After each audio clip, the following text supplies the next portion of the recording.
1995-жылы 2 ноябрь маданият кызматкерлеринин күнү деп кабыл алынган. Өнөр кызматкерлеринин кесиптик майрамы өлкөдө 25-жолу белгиленип жатат. Президенттин милдетин аткаруучу премьер-министр Садыр Жапаров мамлекеттин жүзү болгон маданият кызматкерлерин майрамы менен куттуктады. Сиздер улуттук асыл дөөлөтүбүздү, кылымдан бери келе жаткан нарк насилдүү салтыбызды жаштарга үйрөтүп, жеткирип, урпактарга багытталган эмгегиңиздер менен коомубуздун урматына ээ болдуңуздар. Көөнөрбөс руханий мурасыбызды бөксөртпөй сактоого, элибиздин маданий казынасын байытууга кошкон баа жеткис салымыңыздарды жогору баалайбыз.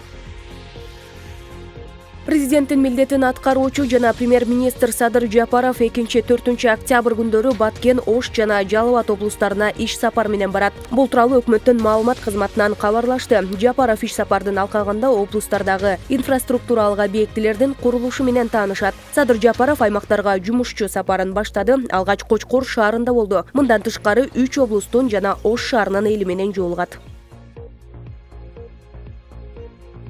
Кыргызстан тышкы карызын быйыл төлөй турган 4 миллиард сомдон ашуун каражатын төлөө мөөнөтүн узартууну суранып жатат. Бул боюнча донорлор менен сүйлөшүү жүрүп жатканын Финансы министрлиги кабарлады. Министр Кыялбек Мукашев өкмөттүн жыйынында билдиргендей, Кыргыз өкмөтү карыз акчаны жеңилдетилген мөөнөттөн кийин төлөй баштоону сунуш кылууда. Финансы министрлигинин соңку маалыматына караганда, бүгүнкү күндө Кыргызстандын мамлекеттик карызы тышкы жана ички карыздарды кошкондо 378 миллиард сомду түзөт. 86,6% тышкы карыз жана бул сумма 328 миллиард сомго барабар. Кыргызстандын мамлекеттик карыздарды төлөө көлөмү 2023 жылдан тартып көбөйө баштайт. 2027 жылы бул үчүн жылына 400 миллион доллардай бөлүп турушу керек болот. Өлкө 1992 жылдан 2018 жылга чейин 10 миллиард доллар грант жана насыя алган.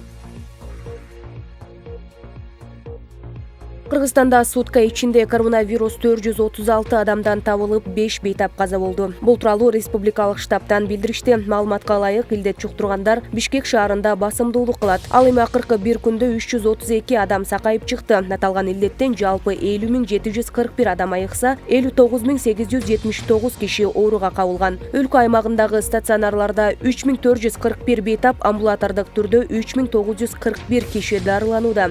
Сутка ичинде өлкө боюнча 3 медициналык кызматкер коронавирус жуктуруп алды. Ал эми бир суткада үй карантининен 5 кызматкер чыгарылган. Жалпысынан республика боюнча COVID-19 диагнозу менен мамлекеттик кызматкерлер арасында 3619 учур катталды. Алардын ичинен 3340 медкызматкер айыгып чыкты.